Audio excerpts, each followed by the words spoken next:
Hello. So now we're going to do this example. We're going to add 5 plus negative 3.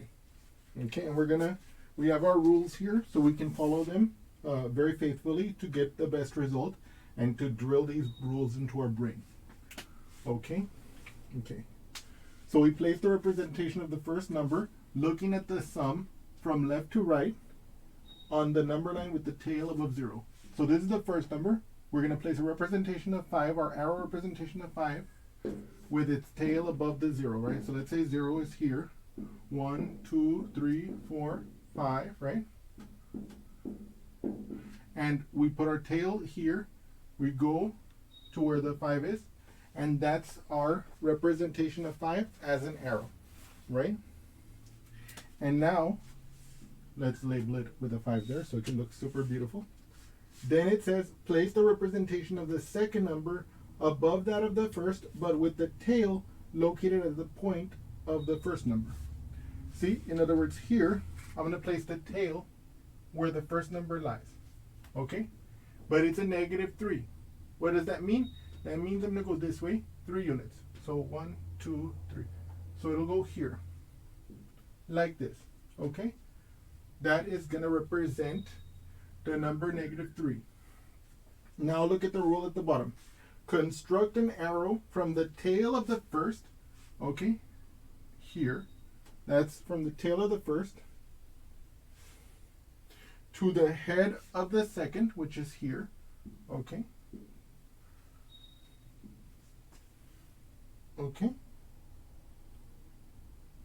To the head of the second, and the number represented by this arrow is the sum, right? So now look at it. It starts at 0, it's going to the right, so it's positive. It ends at 2, so this is positive 2. So what is this telling us? This is telling us that 5 plus negative 3 is equal to positive 2. Okay? And so we can now see that using our number line model with these arrows that represent numbers, we can add two numbers of opposite sign. Okay? Before I do another example, I want to point out a couple of observations from here. In the previous case, we saw that, let's say 3 plus 2 was 5. We saw that the arrows were in the same direction. And when we placed them in such a way that the tail of the second one started at the point of the first one, the length of the final arrow was basically the sum of the lengths of the two arrows. Here you can see that the first arrow is going to the right, the second arrow is going to the left. So if you look at this arrow, it's 2. Aha, 5 minus 3. I'm not talking about the negative 3 here. I'm thinking about the relationship between the length of this arrow. The length of this arrow is 3, right? The length of this arrow is 5. 5 minus 3 is 2. Could there be something there?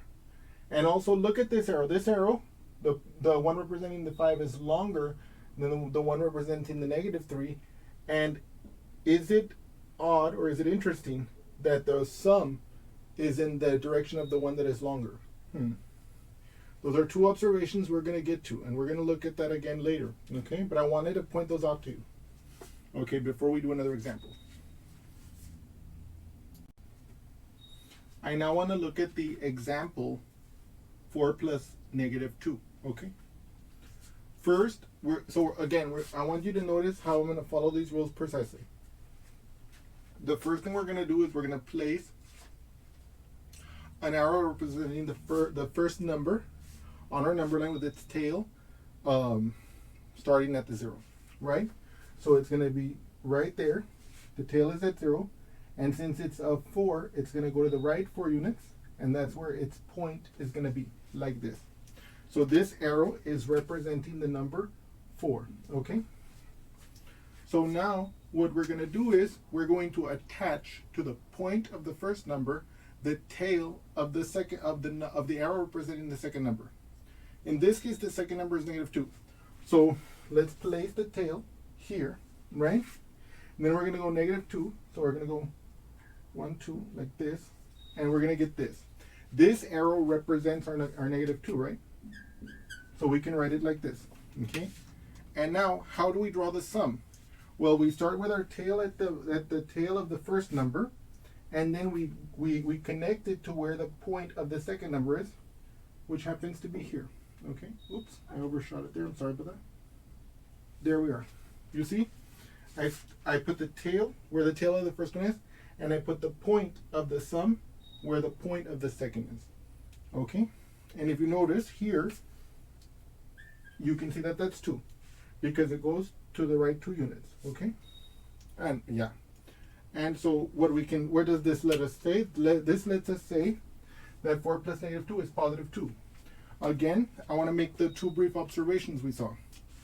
Here, the length of the big one is 4. The length of the small one is 2, right? If we think about the length as the number of humps that it takes to go from the beginning to the end of the arrow, right? And so, is there some relationship between the length of this arrow, the length of this arrow, and the length of the arrow representing this sum? Yeah, I mean, it looks like 4 minus 2 is the length of the arrow representing the sum. And also look at the 2 arrows representing the numbers. The positive arrow, the arrow representing the positive 4 is longer than the arrow representing the negative 2. And so is it a coincidence that the sum is also in the direction of the longer arrow? That's interesting. I want you to think about that, okay? We will of course see later that there's no coincidence, right? But so now with these examples behind us, we're going to continue with a few more examples, okay?